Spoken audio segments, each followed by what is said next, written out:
Seniors who walk like this almost never fall. 6 simple tricks.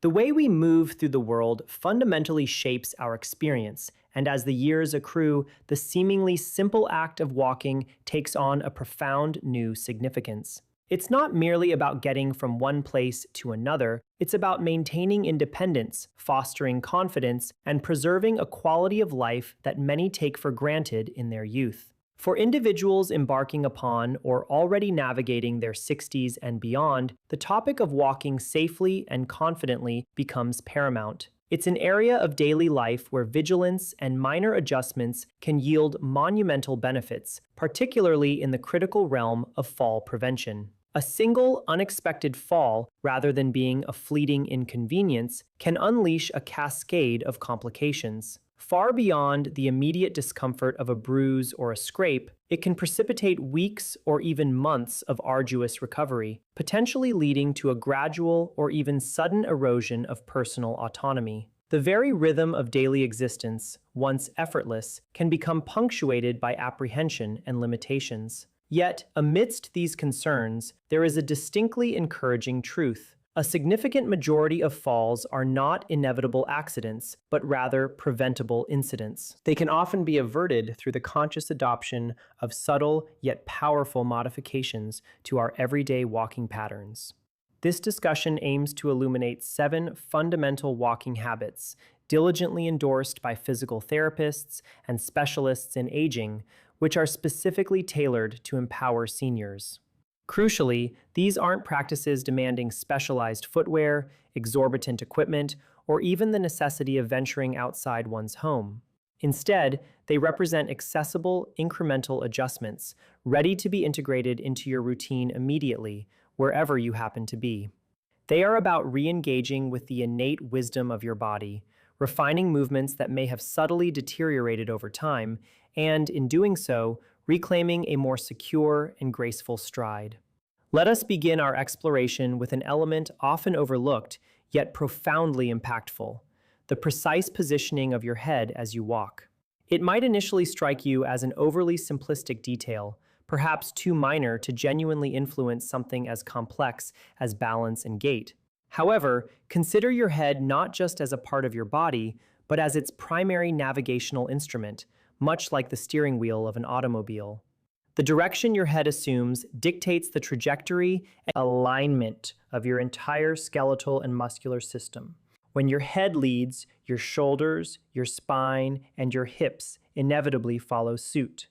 A pervasive habit, particularly noticeable among many older adults, is the tendency to consistently cast their gaze downwards, fixated on the ground directly in front of their feet. Over time, this seemingly innocuous habit initiates a subtle but detrimental chain reaction.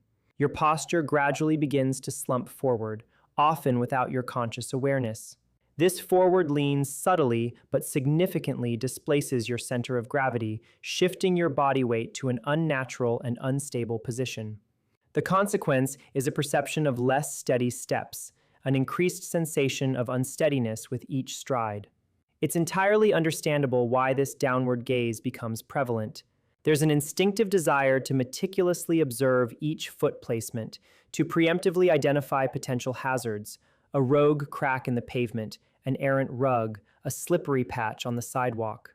On a superficial level, it feels like a safer strategy, a protective measure. But here lies the critical paradox. This constant downward focus, ironically, substantially elevates your risk of falling.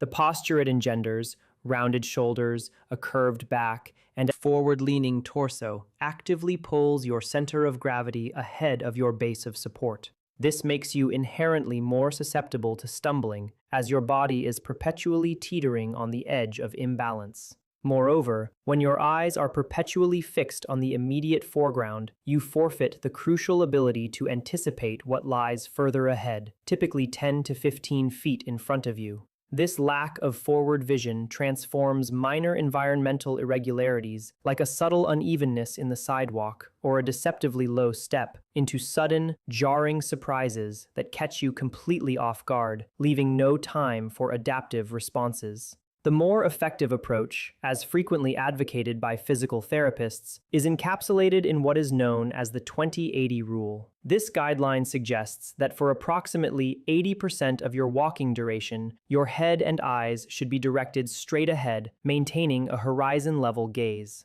For the remaining 20% of the time, and only when necessary, you should employ a quick downward glance using just your eyes rather than tilting your entire head. This method allows you to stay acutely aware of your immediate stepping area without compromising your fundamental posture. Cultivating this habit means consciously endeavoring to maintain your gaze approximately 10 to 15 feet ahead of your current position. This applies universally, whether you are traversing the familiar expanse of your living room, strolling down your driveway, or navigating the aisles of a bustling grocery store. Initially, this adjustment might feel distinctly uncomfortable or unnatural, precisely because the act of looking down has become so deeply ingrained as a habit. It requires a conscious recalibration. However, with consistent and patient practice, you will progressively discern a remarkable improvement. Walking with your head held erect promotes a straighter spinal alignment, contributes to more balanced and predictable steps, and, perhaps most importantly, significantly boosts your overall sense of confidence in your movement. It's an investment in postural integrity that pays dividends in stability and peace of mind.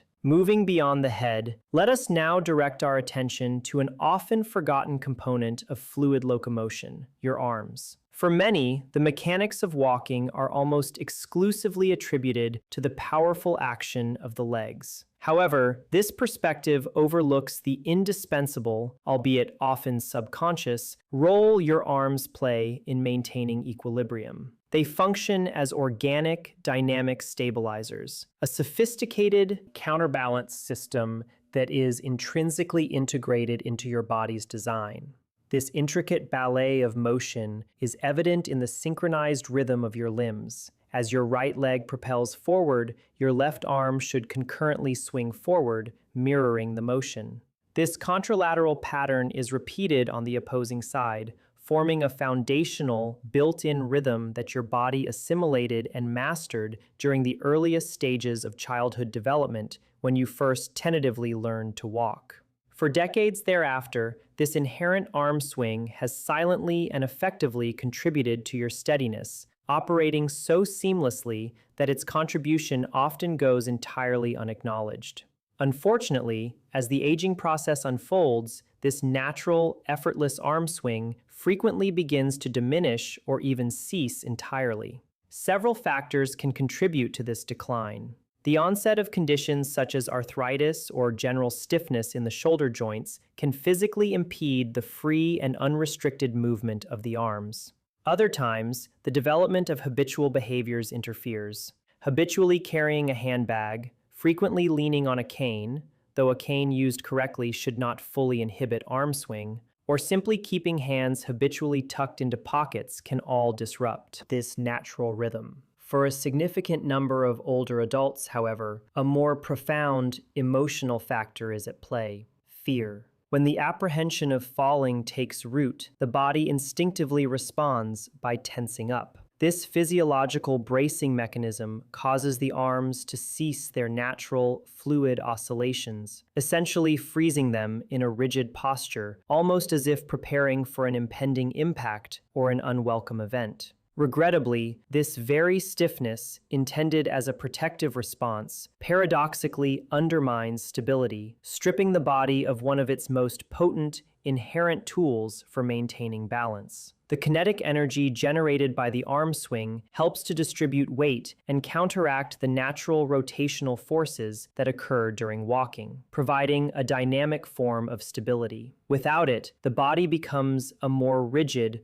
less adaptable structure, more susceptible to being thrown off balance by minor perturbations. The encouraging news is that restoring your natural arm swing does not demand Herculean effort. It primarily requires heightened awareness and a gentle re-engagement. As you commence your walk, consciously allow your elbows to adopt a soft, slightly bent posture, avoiding any tendency to lock or stiffen them. Grant your arms the freedom to swing naturally and fluidly at your sides, even if the movement is initially subtle. There's no need to emulate the expansive, high-energy movements of a power walker in a park. Gentle, relaxed, and rhythmic swings are entirely sufficient. If you observe that one arm feels perceptibly weaker or more restricted than the other, this is perfectly acceptable. Even the unilateral action of swinging a single arm provides significantly more benefit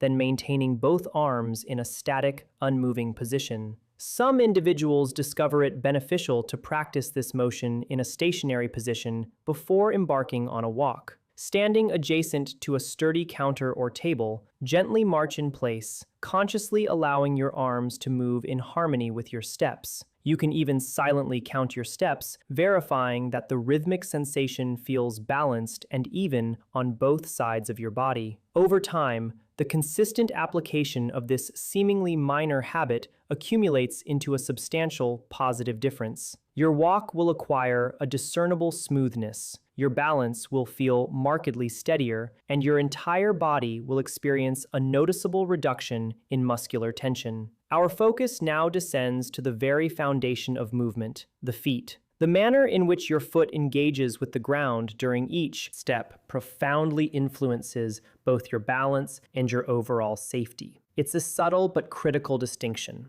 Over the span of many years, a considerable number of older adults unconsciously alter their natural walking gait, often without ever realizing that this fundamental change is occurring. The ideal, physiologically efficient method of walking involves a deliberate, sequential rolling motion through each step, commencing with the heel making initial contact, smoothly transitioning through the arch, and culminating in a propulsive push-off from the toes. However, many individuals begin to bypass this natural progression, instead adopting a flat-footed placement where the entire foot lands simultaneously, or, in some cases, even leading with the toes. While this modified gait might initially feel more secure or less strenuous in the immediate moment, it paradoxically and significantly amplifies the risk of stumbling and falling. Let's dissect the biomechanics of proper walking. The process commences with your heel gently making the first point of contact with the ground. Subsequently, your body weight is designed to roll in a fluid and controlled manner across the lateral and then medial arch of your foot.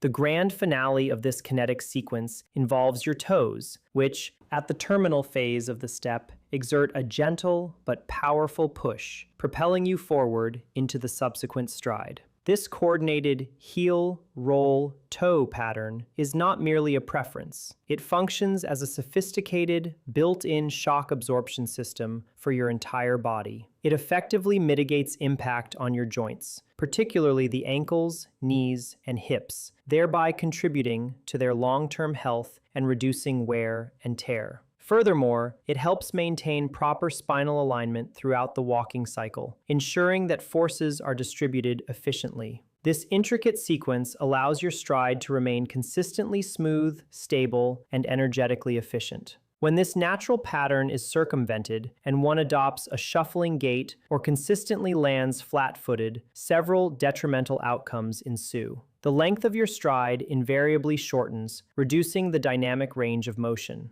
The muscles responsible for stabilizing the foot and ankle, and indeed the entire leg, become less actively engaged and progressively weaken from disuse. Most critically, this altered gait significantly increases your vulnerability to tripping over common household obstacles such as rugs, door thresholds, or any subtle irregularities in outdoor terrain. The insidious nature of this change is that it typically occurs so gradually that most individuals remain entirely unaware of its progression. It simply becomes their new normal, a deeply ingrained second nature. Fortunately, this is not an irreversible condition. Your body possesses an inherent capacity for relearning and can be retrained to re-embrace the natural, beneficial heel-to-toe motion. A straightforward and effective method for retraining this essential gait involves practicing slow, deliberate walking within a secure, unobstructed area of your home. As you consciously execute each step, direct your attention to ensuring that your heel is the very first part of your foot to make contact with the floor. Subsequently, allow the remainder of your foot to roll forward through its natural arc. It's crucial not to exaggerate this movement or force it. The aim is for a natural, flowing transition rather than an abrupt, mechanical one. Some individuals find it particularly advantageous to practice this exercise barefoot, especially on a softer surface like a carpet. The absence of shoes and the tactile feedback from the carpet provide enhanced sensory information to your feet, allowing you to more acutely perceive and refine the precise roll from heel to toe. Initially, this conscious re-engagement with your gait may feel somewhat awkward or even clunky, especially if you have been accustomed to a shuffling pattern for a considerable number of years. This initial discomfort is entirely normal and should not be a deterrent. Your body retains the memory of its optimal mechanics. It simply requires a gentle, persistent reminder. Committing a mere few minutes of mindful practice each day can progressively strengthen, smooth, and, most importantly, render your steps considerably safer. Let us now direct our attention to a seemingly minor variable that holds disproportionate sway over your balance and safety: the length of your stride. It's a detail that many people tend to disregard, yet the size of your steps has a direct and profound bearing on your stability. In our younger years, taking expansive, long strides felt intuitive, perhaps even emblematic of efficiency and vigor. However, as the aging process progresses, those once natural, generous steps can subtly begin to work against us, introducing vulnerabilities rather than enhancing mobility. The fundamental reason behind this shift lies in the mechanics of weight distribution. When your front foot extends too far ahead of your body's core, your center of gravity undergoes a subtle but critical backward displacement. This seemingly minor shift, often imperceptible to the walker, imposes increased biomechanical stress upon your hips and knees, potentially exacerbating existing joint issues or contributing to new ones. More significantly for fall prevention, this extended stride leaves you with a diminished capacity for control and recovery should an unforeseen event occur. Picture encountering an unexpectedly slippery patch on the floor, or experiencing a sudden, fleeting loss of balance. With an overly long stride, your body is in a less advantageous position to swiftly regain equilibrium. Conversely, adopting smaller, more controlled steps actively contributes to maintaining your body weight squarely centered over your base of support. This ensures that your feet remain predominantly beneath your torso, positioning you in your strongest and most inherently stable configuration. The benefits of this adjusted stride are multifaceted. With shorter, more deliberate steps, your intrinsic reaction time is notably enhanced, empowering you to intercede and catch yourself more rapidly if you should stumble or begin to slip. Furthermore, smaller steps encourage a more conscious and complete lifting of the feet from the ground, significantly mitigating the risk of inadvertently dragging your toes on carpets, catching them on uneven pavement, or tripping over minor topographical irregularities. For individuals who rely on mobility aids, such as a cane or a walker, the adoption of smaller steps streamlines their movement considerably. It allows for a far smoother progression, preventing the jarring lurches or excessive forward propulsion that can pull one off balance when using an aid with an overextended stride. The most appealing aspect of this particular adjustment is its inherent simplicity in practice. To begin integrating this habit, try a brief experiment. Walk across a familiar room at what you consider your normal pace and count the number of steps you take within a 10-second interval. Subsequently, repeat the exercise, this time consciously endeavoring to take slightly smaller and consequently quicker steps. If your second step count is higher than your first, it serves as an excellent indicator that you are successfully shortening your stride and maintaining your body's weight more effectively centered. Initially, this revised gait might evoke a somewhat peculiar sensation, perhaps akin to taking baby steps or feeling less efficient. This feeling is entirely temporary, and your body possesses an impressive adaptive capacity, quickly adjusting to and internalizing the new rhythm. Another practical tip involves practicing this in familiar environments where you feel inherently safe and secure, such as the hallway or kitchen of your own home. Concentrate on making each step feel light, perfectly centered, and consistently steady. With consistent application, this deliberate adjustment will gradually assimilate into your new normal, and you will discover that walking feels demonstrably smoother, more controlled, and significantly more secure.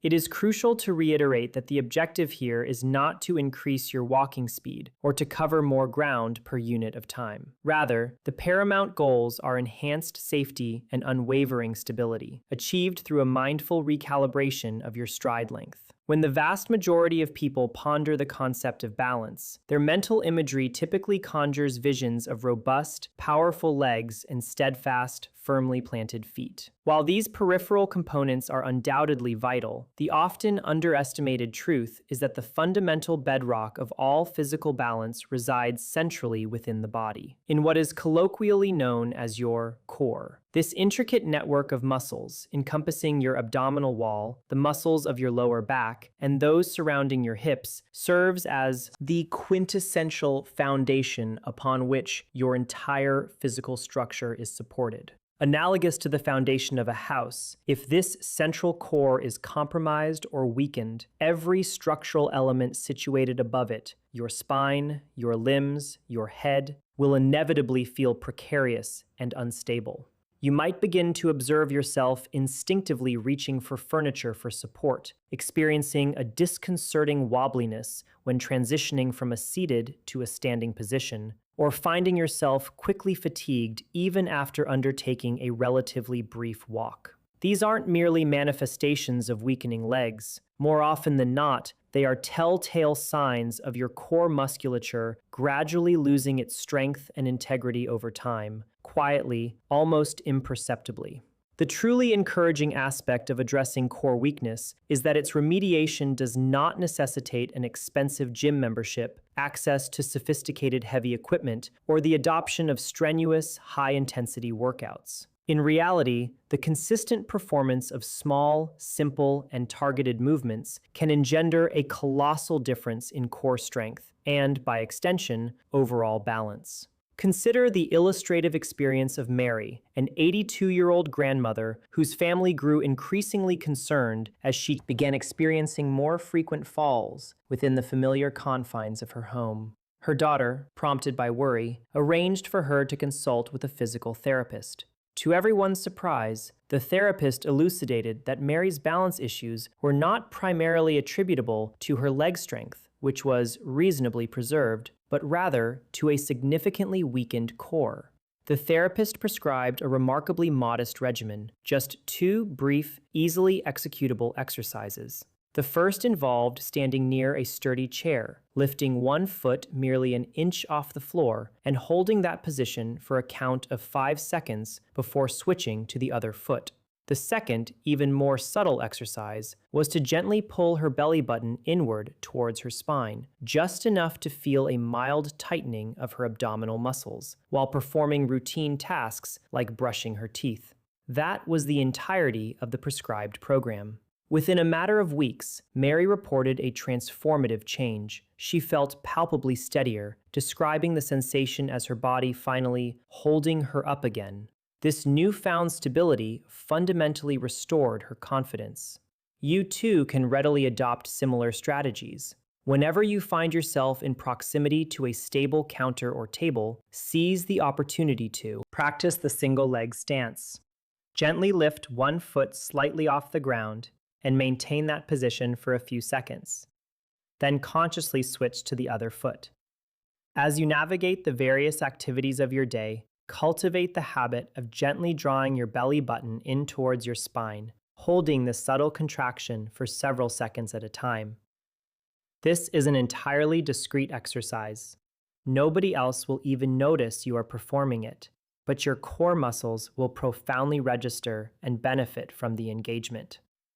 These seemingly diminutive, almost invisible efforts accumulate over time, building a robust underlying strength that manifests in numerous tangible ways.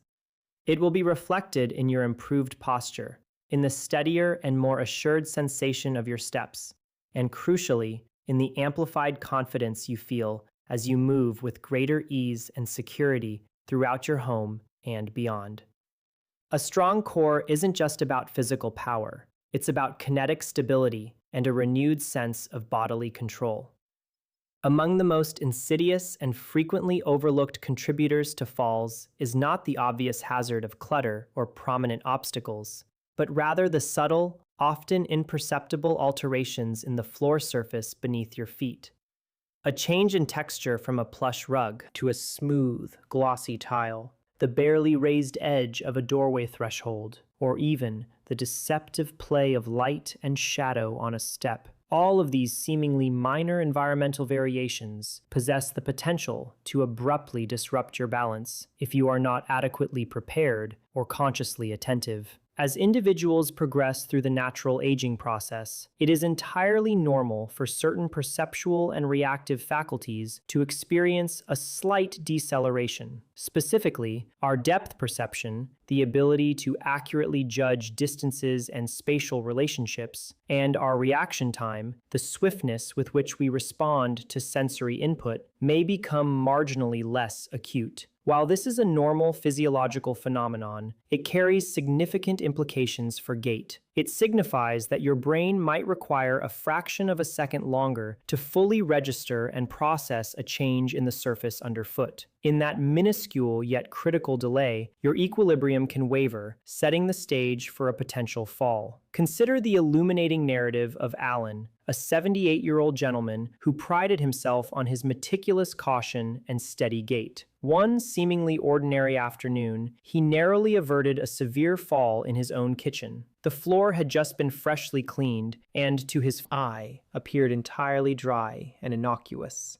However, it was in fact deceptively slippery. Alan recounted the incident with a sense of lingering surprise, emphasizing that the slick surface caught him completely unawares. His feet had already begun to move across the floor before his brain had fully processed and registered the change in surface friction. Inspired by this close call, Alan subsequently instituted a novel habit. Each time he transitioned from one room to another, he would quietly, almost ritualistically, vocalize the type of flooring he was about to encounter. Tile, he might murmur, or carpet, or wood. While he admitted this practice initially felt somewhat peculiar, he emphatically attested to its efficacy. He believed it provided his body with precisely the fraction of a second of warning needed to adapt his gait and foot placement to the impending surface change. Since adopting this mindful practice, he has not experienced another disconcerting near fall. You can readily integrate this simple yet potent technique into your own daily routine. As you move between different rooms, mentally label the surface beneath you, or even softly utter the description under your breath. Step down, rug, tile. This subtle, internal or externalized reminder acts as a crucial cognitive prompt, fostering enhanced coordination between your brain and body, thereby preparing your musculature and balance systems for the forthcoming transition. Furthermore, it is prudent to exercise heightened vigilance on shiny or highly reflective floor surfaces. While they often convey an impression of cleanliness, the glare and reflections they produce can visually deceive your eyes, significantly impeding your ability to accurately gauge depth and identify subtle variations in the surface. For individuals who wear bifocal or progressive lenses, particular care is warranted when descending curbs or navigating stairs. The abrupt change in optical magnification across different lens segments can distort your perception of the ground immediately beneath you, creating a momentary disorientation. Another remarkably simple yet effective stratagem involves pausing for just one additional second when moving from a brightly illuminated area into a dimly lit hallway, or when stepping from direct sunlight into a shaded region. This brief, deliberate pause allows your eyes ample time to adapt to the altered lighting conditions before you resume your movement. While this pause may appear negligible, its impact can be profound, representing the critical demarcation between a steady, assured step and a destabilizing stumble. By cultivating a heightened awareness of the immediate ground beneath you and consciously affording your brain that fleeting moment to process and adapt, you actively fortify yourself against a multitude of unnecessary risks. The final, but certainly not least important habit concerns the strategic and intelligent utilization of external support. It is a common observation that many older adults, either consciously or subconsciously, tend to lean on walls, grasp at furniture, or even resort to holding their breath, a subconscious bracing mechanism, as they navigate their homes. Conversely, another significant segment of the senior population harbors a pronounced resistance to employing assistive devices such as canes or walkers, often perceiving them as symbols of weakness or an undesirable concession to age. Yet, the nuanced truth in this matter is quite the opposite. The judicious and wise deployment of supportive aids can, in fact, serve as a potent guardian of your independence, rather than its antithesis. Consider support not as a crutch that replaces your inherent ability to walk, but rather as a robust safety net. Its primary function is not to supplant your natural movement capabilities, but to instill and sustain the confidence required to remain active and mobile, unburdened by the pervasive fear of falling. The core principle here is finding and maintaining an optimal balance. Avoid excessive reliance on support, but equally, do not dismiss or ignore its potential benefits when it can demonstrably assist you. For instance, if you experience a palpable sense of unsteadiness when the task of getting out of bed presents itself, a simple, proactive measure involves positioning a sturdy chair nearby. This chair then serves as a reliable anchor, offering a point of balance as you transition to a standing posture. Similarly, within the confines of hallways, cultivating a consistently clear and unobstructed path eliminates the impulsive need to grab randomly at furniture for momentary stability.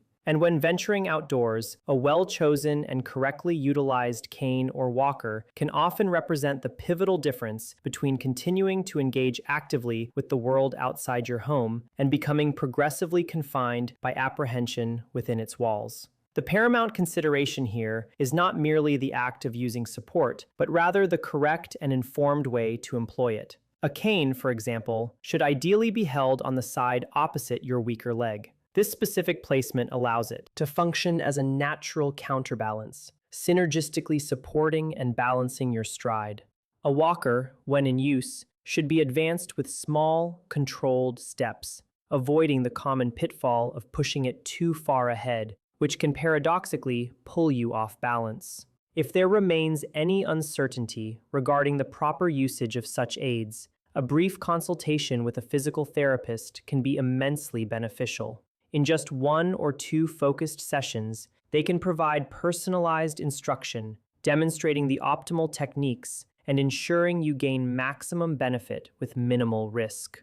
It is vital to reframe our perception. Tools of support, such as canes, walkers, or even strategically placed grab bars, are not indicators of diminished strength. Rather, they are powerful enablers of freedom.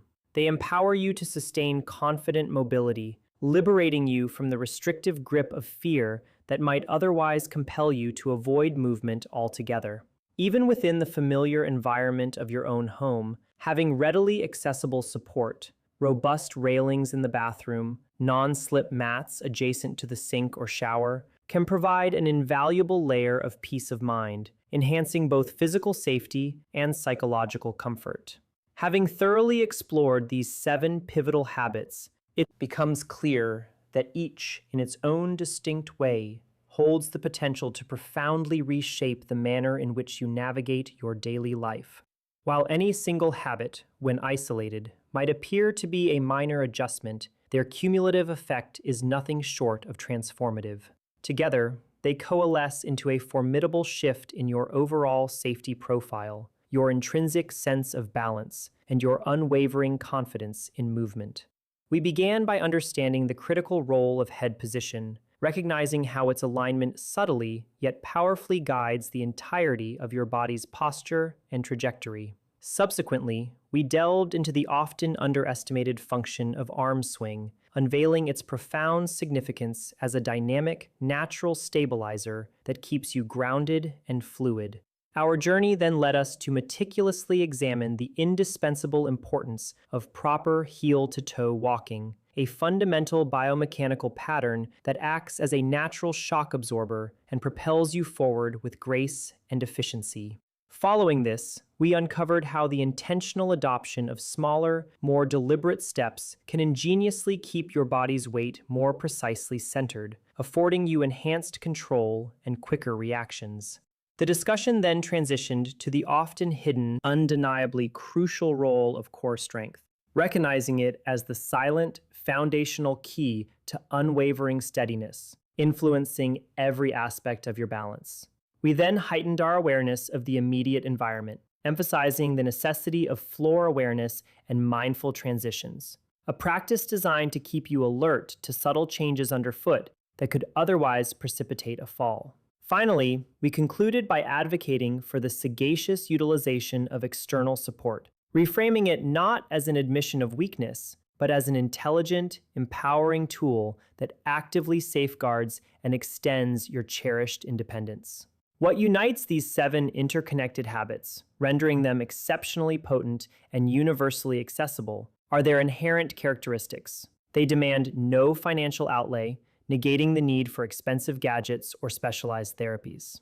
They require no arduous, time-consuming hours of intensive training, fitting seamlessly into the rhythms of everyday life. And most importantly, they do not impose an expectation for you to undergo a radical transformation of your identity.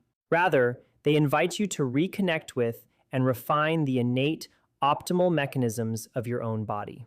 These are truly simple, yet incredibly effective adjustments that you can commence practicing today, right where you are, regardless of your current physical condition or environment. Every conscious decision you make to lift your head with purpose, to allow your arms to swing with natural rhythm, or to take a single mindful step with deliberate attention sends a powerful, affirming message to yourself. It is a declaration of agency, a reaffirmation that you remain firmly in control of your own movement, and a resounding testament to the fact that your journey of walking forward, both literally and metaphorically, is far from over. Your best steps are not confined to the past. They are waiting to be taken with renewed confidence and unwavering stability in the days and years ahead.